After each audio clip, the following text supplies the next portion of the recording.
¿Qué tal? Bienvenidos a Conversando. Tenemos un librazo de estreno. Vamos a platicar con el periodista y escritor Jorge Cepeda Patterson sobre su última entrega, Presidenta, una mujer, la victoria de una mujer en un país de hombres. Es imperdible, sobre todo porque estamos en el arranque del gobierno de la primera mujer presidenta en territorio mexicano. No me queda más que darle la bienvenida. Qué gusto saludarte. Gracias, gracias. Conociendo como conoces a la izquierda mexicana, a los integrantes del gabinete de la Cuarta Transformación del presidente López Obrador y ahora de la presidenta Claudia Sheinbaum, me lleva a la pregunta, ¿qué te llevó a escribir presidenta, conociendo ya incluso a algunos de los que iban a ser sus integrantes en ese momento? Bueno, un poco la necesidad que dejan estas campañas tan polarizadas, que dejan en la sensación al ciudadano de que se tiene que armar de un juicio a partir de propaganda, propaganda positiva o propaganda en personaje más allá de ensalzarlo o satanizarlo, ¿no? Entonces la intención era hacer un texto agradable, fácil, de lectura fluida, pero que estuviese bien documentado con los hechos, digamos, de dónde surgió esta mujer, cómo fue su infancia, como bien dice, su juventud, su trayectoria como científica, como administradora pública en distintas responsabilidades, sus aciertos, sus desaciertos, fortalezas, debilidades, etcétera, para hacernos una idea mucho más cabal de qué podemos esperar de ella como presidenta. Y eso es lo que arroja el libro, resultado de una investigación larga, varias conversaciones con ella, obviamente con gente que la ha conocido en distintas etapas de la vida, ¿no?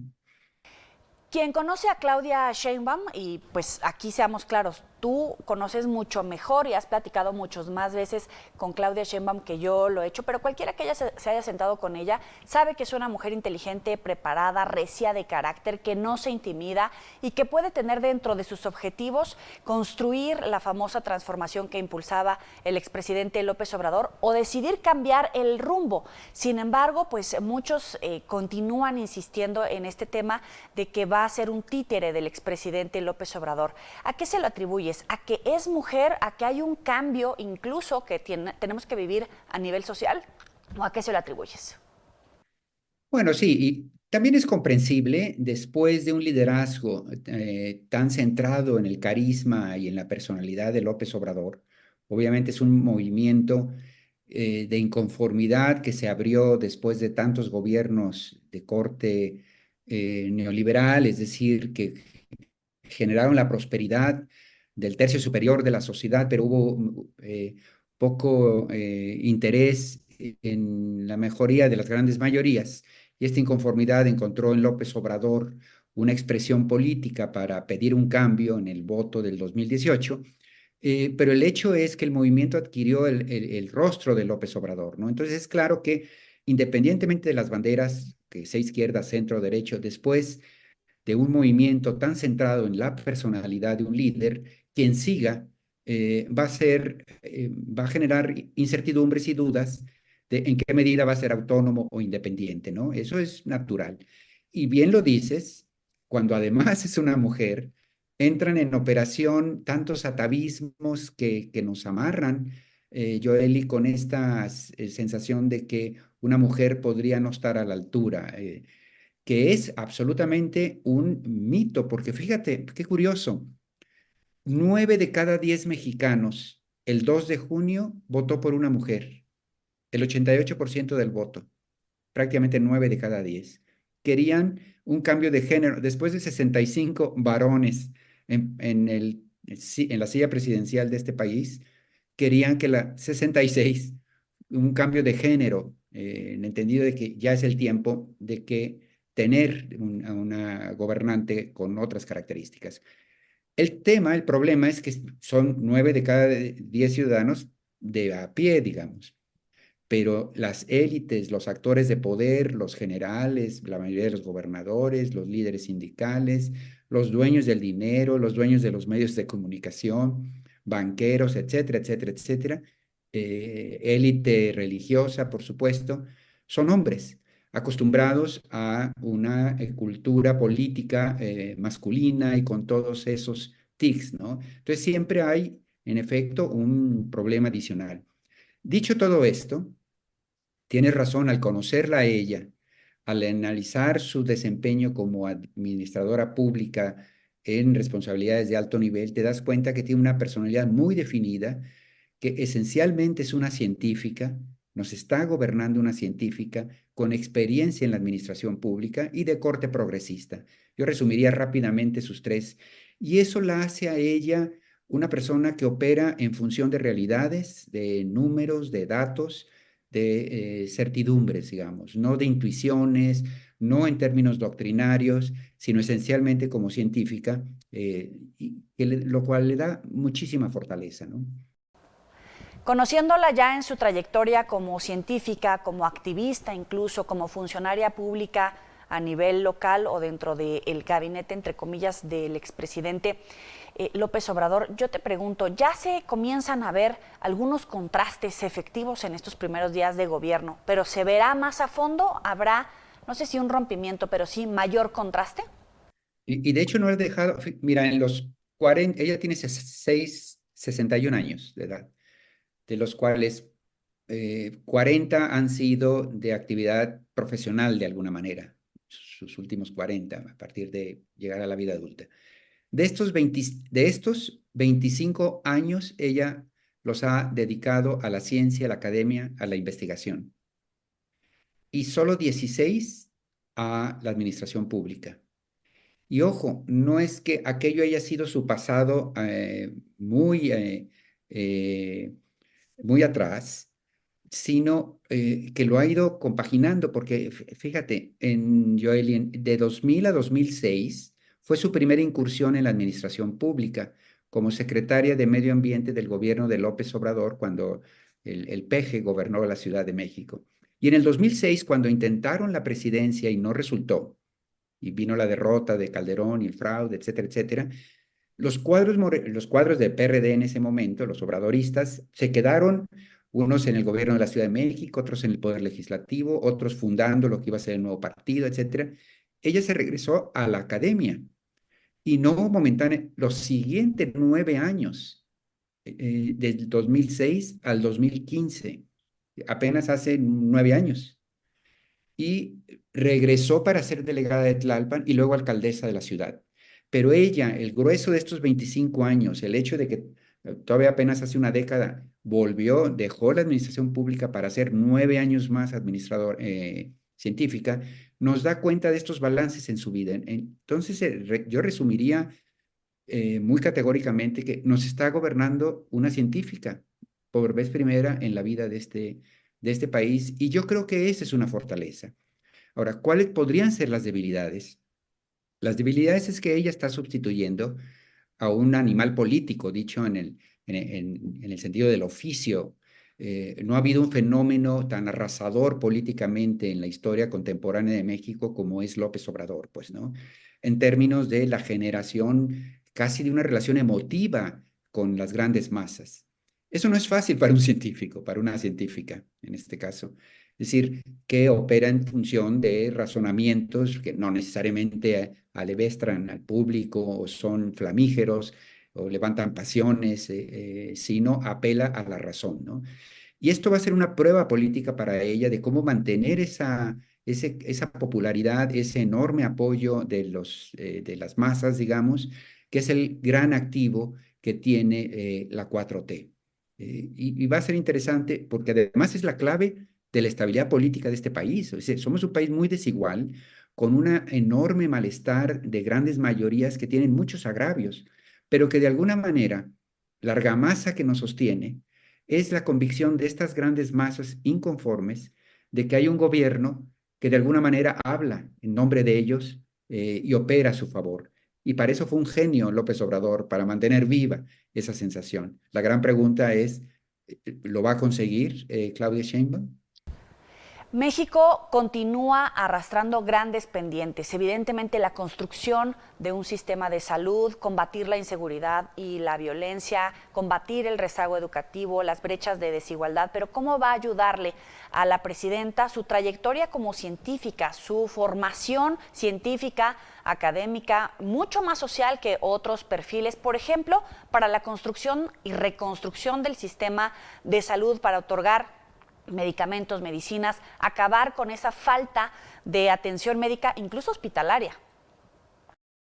Mira, yo creo que de entrada, el país del 2024 es distinto al 18, entre otras cosas porque la 4T tuvo una curva de aprendizaje delicada, ¿no? Es decir, hubo aciertos desde el primer momento, el combate a la pobreza, la derrama social, al final sí alcanzó y movió el poder adquisitivo de grandes mayorías, eh, y al mismo tiempo una curva de aprendizaje de ensayo y error. En las que se corrigió muy lentamente y entonces más bien permeó el error, eh, que después de 6 años ya hay unas experiencias de claroscuros, que alguien que no sea cegada por la pasión puede aprovechar muy bien de qué hicimos bien, pero era insuficiente frente a la escala del problema, y francamente qué hicimos mal, ¿no?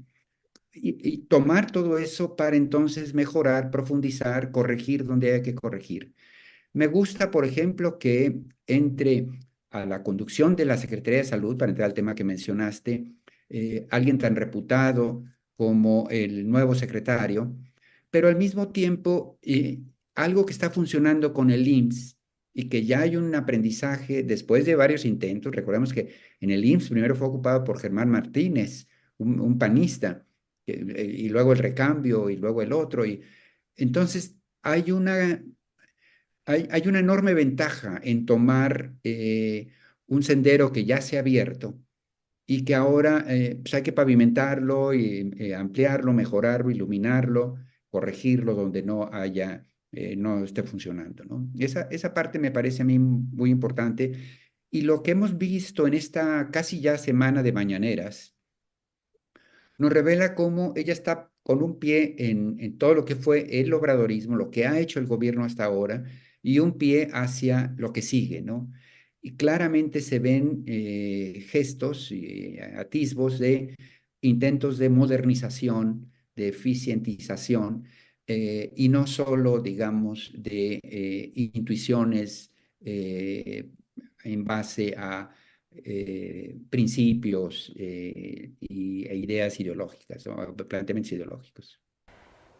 Muchos dicen que la persona más importante dentro del gabinete de la presidenta Sheinbaum es el secretario de Seguridad Pública, García Harfuch. ¿Tú a qué se lo atribuyes? Porque él pues ya ha hecho la presentación de cuál va a ser su plan de gobierno en materia de seguridad, cómo va a trabajar con todos los organismos, la Guardia Nacional, el Ejército, la Marina, la coordinación de todos los niveles de seguridad pública en el territorio mexicano. ¿Tú lo consideras así? Sí, fue muy interesante el planteamiento de hoy. Son 4 ejes. El segundo era el aprovechamiento de la Guardia Nacional. Un poco hubo un momento en que él mencionó, como diciendo, es lo que es. Volver a comenzar de cero es un costo altísimo, casi una especie de justificación para decir, bueno, nosotros recibimos esto.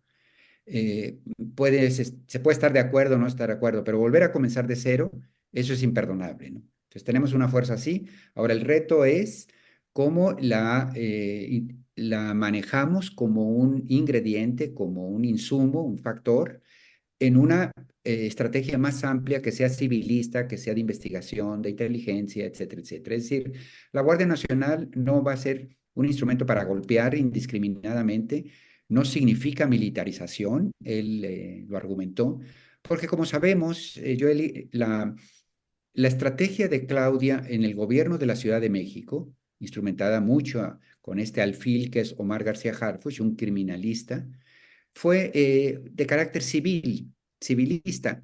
La Ciudad de México fue uno de los pocos gobiernos estatales que no designaron para la seguridad pública a un militar o a un exmilitar, porque incluso los gobiernos de oposición tendieron a hacerlo, ¿no? Acá, básicamente fue una opción policíaca criminalista. Y de alguna manera ahora tienen que hacer una especie de híbrido en donde este avance del ejército, esta presencia del ejército, esta adscripción de la Guardia Nacional a las Fuerzas Armadas sea funcionable con un diseño que no traicione esto que hizo Claudia Sheinbaum en la ciudad. Y creo que lo que presentaron hoy suena razonable, habrá que ver cómo se aterriza, ¿no? Jorge, te dejo esta pregunta sobre la mesa. Hay periodistas, hay integrantes de la oposición que preguntan, en realidad, ¿quién va a mandar en esta administración, en este país? Se los dejo para el debate en las redes, ya volvemos a conversar.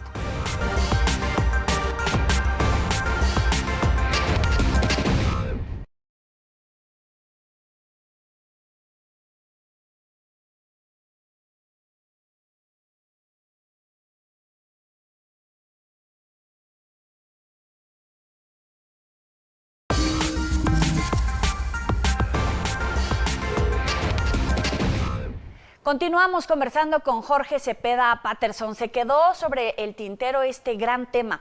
Dentro del Plan Nacional de Seguridad se habla de neutralizar objetivos prioritarios generadores de violencia, mayores labores de inteligencia. Quiero entender, de fondo, más allá de los conceptos, está el tratamiento del combate a la inseguridad cuando se habla de neutralizar, no abatir, no aniquilar a esos generadores de violencia, porque incluso se dice, no vamos a volver a la guerra contra el narcotráfico como lo hizo el expresidente Felipe Calderón. Yo creo que sí, y creo que está en lo correcto porque la gente dice, bueno, el ejército debe ser, necesariamente tiene que ser más fuerte que los malosos, pues. Si tenemos 300.000 elementos más 130.000 de la Guardia Nacional, no hay banda que pueda con eso. Lo que no se entiende es que en muchas regiones está, sería un ejército de ocupación, es decir, está semióticamente vinculado a la población civil, ¿no? Lo cual hace muy difícil poder diferenciar, es decir, niños de 14, 15 años que son halcones y que están en el tejido, pobladores que de alguna manera su única manera de subsistencia es ese vínculo con el cultivo o el cuidado de los circuitos de la droga, etcétera, etcétera. Es muy difícil hacer una guerra abierta contra eso, ¿no? Lo cual implica muchísimo de este vínculo, ¿no? Perdóname, y tiene todo el sentido que te insista, cuando hablas de ajustarse por parte de la presidenta Claudia Sheinbaum, ajustarse hacia el centro en una política de seguridad para combatir al narcotráfico, es decir, sí tiene que haber un ajuste en la política de abrazos no balazos. Hasta hoy vemos que los abrazos se acabaron. Hay un operativo en curso, por ejemplo, en Sinaloa, en Sonora, ya en algunos estados, Guerrero particularmente. ¿Hay un ajuste hacia el centro de la doctora? Yo creo que sí. Al final del sexenio anterior y al arranque de la gran diferencia es que ya tiene una infraestructura, es decir, hay cerca de 500 cuarteles distribuidos por todo el territorio, cosa que López Obrador no tuvo al inicio. El Estado federal no tenía manera de intervenir. Recuerda antes cuando la policía judicial se desplazaba a un lugar, llegaban a un hotel y ahí estaban 10 días, 15 días, hasta que se retiraban y bueno, al final no había pasado nada, más allá de ir a atrapar a alguien, punto, pero inmediatamente la actividad reiniciaba, ¿no? Entonces, hoy ya hay una ocupación del territorio y eso lo tendrían que aprovechar. Es muy distinto el escenario al que tuvo López Obrador. Y eso es en parte generación de López Obrador. ¿Cómo hacerlo sin que sea una solución militar? Ese es el gran desafío. Y creo que lo que se presentó hoy camina en esa probable dirección, ¿no? Y ya hablando purititas netas, ¿no habrá resistencia por parte de militares por la formación que tienen, porque son hombres frente en esta primera ocasión a una presidenta mujer? Bueno, del ejército y de todas estas sociedades de hombres en todos lados, en efecto. Eso solo nos lo va a decir el correr de los días. Yo diría que algo que ella tiene a su favor es sus habilidades personales, su fortaleza. Es interesante cómo conduce estas mañaneras con mucha certidumbre que Ujú. da, que, que, que difunde en el ánimo de los otros la sensación de que sí hay un mando, que es ella, ¿no? A ver cómo lo toman esto los generales. Y una segunda cosa que le favorece es que de alguna manera los mexicanos llevamos un poco en el ADN esta noción del presidencialismo, ¿no? Que inmediatamente quien queda con la investidura presidencial, sea más o menos inteligente o no, porque hemos tenido de todo, de alguna manera genera un respeto. Mira, yo lo ilustro muy claramente con aquello de Cedillo y Salinas. Salinas era una personalidad muy fuerte, muy potente, con mucho liderazgo, Salinas de Gortari. Y al final, por la muerte de Colosio, entra de relevo en el último momento, como sabemos, Ernesto Zedillo, que era un nerd salido de un escritorio, que temblaba frente a un micrófono en el Zócalo, etcétera, etcétera, débil. Bueno, un año después, ese débil había metido a la cárcel al hermano de Salinas de Gortari. De ese tamaño es la fortaleza de la institución entre la clase política y yo diría el resto de los mexicanos, ¿no? Muchos analistas se preguntan en realidad quién manda. Y vale la pregunta cuando analizamos el presupuesto que se le ha otorgado a las Fuerzas Armadas, obviamente todas las actividades más allá de lo que tradicionalmente hacía el ejército, pues muchas participaciones que tienen dentro de la estructura de gobierno, tanto con el expresidente López Obrador como en la actualidad. Cabe la pregunta, pero ¿cómo la responderías? En realidad, ¿quién manda? ¿Cómo la entendemos? Bueno, que el Estado mexicano es muchísimo más que eso, en presupuesto, el poder legislativo, que no está en manos del ejército, las leyes, etcétera. Eh, el grueso del presupuesto, sin duda, es decir, pues sí, es muy fuerte el protagonismo del ejército, pero es una entre otras 21 o 22 secretarías de Estado. Eh, entonces, no, yo creo que sí hay una institucionalidad del ejército mexicano y eso hay que reconocerlo, que nunca han tenido las ambiciones ni las actitudes golpistas que padecieron la mayor parte de los países hermanos de América Latina con las que, dicho sea de paso, compartimos tantas cosas culturales, de lengua, religiosas, etcétera, y sin embargo, muy distintas en términos del ejército. Entonces, yo tengo confianza en que se mantenga esta institucionalidad. Ella tendrá que ser cuidadosa en las relaciones con el ejército.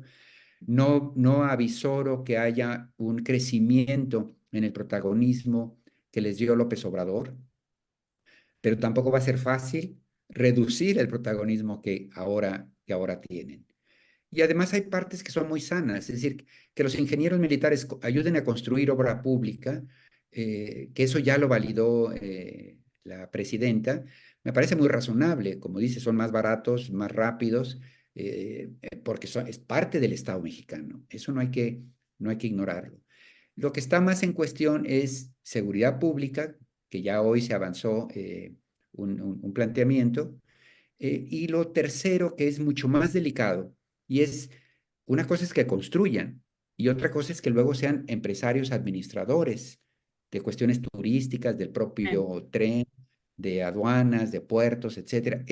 Ya no digamos de la Mexicana de Aviación, que es una empresa que compite en el mercado contra otras. La pregunta es si eso es necesario o no. Y a mí me parece que ella irá con mucho tiento antes de tocar estas partes, eventualmente quizá haya que hacerlas, pero tampoco veo que las vaya a ampliar, pues, ¿no? Jorge, tú has hecho el ejercicio de evitar la polarización y llevarnos a la reflexión, a cuestionarnos si realmente era necesaria la reforma al Poder Judicial, porque veníamos de una tradición de 90% de impunidad, es decir, era perfectible, pero eso no quiere decir que se tenía que desmontar, si es que se desmonta el sistema de pesos y contrapesos, si es que se vulnera la autonomía, si es que se vulnera la democracia. ¿Tú realmente no ves un riesgo de llegar a un escenario de autoritarismo o cuáles serían las alertas que sí debemos atender? Bueno, yo creo que ella está jugando, la estrategia de ella va a ser poder operar para sanear el poder judicial, bajar presupuestalmente el costo de muchas cosas que no necesariamente han cumplido todos sus objetivos. Pero también pienso que ella se va a ir con mucho cuidado por las relaciones con el sector privado, con los mercados financieros, con la estabilidad del peso, con la percepción que se tenga. Sí, tenemos una enorme mayoría y sí, hay dudas e incertidumbres de si este enorme peso, fuerza política que tiene el Estado se va a traducir en actitudes autoritarias. Esa es la gran preocupación de muchos. Ya conquistaron todo. Ahora, ¿qué nos defiende de que no se ejerza un gobierno que pase por los intereses, avasalle los intereses de las minorías e imponga, ¿no?, verticalmente las cosas? Ese es el tema. Y yo creo que la gran respuesta es Claudia Sheinbaum va a intentar, va a actuar de tal manera que los mercados no sufran esta incertidumbre, porque los necesita para que el país crezca. Así como Morena es el gran dueño del poder político en este país, la iniciativa privada en la parte económica es lo inverso, es decir, el 75% del PIB lo genera la iniciativa privada nacional y extranjera. Y lo necesitamos, el poder lo necesita para poder crecer lo que este país requiere para el beneficio de las mayorías, que es la meta del gobierno de la 4. Jorge, para concluir, yo tengo mis opiniones personales y en corto de las pláticas que he sostenido con la presidenta Claudia Sheinbaum, pero tú, que has tenido mucha más oportunidad de ir a temas mucho más a fondo, porque no todo lo que sabes lo publicas, pero ¿a ti qué te ha sorprendido de la mujer y de la presidenta conociendo a Claudia?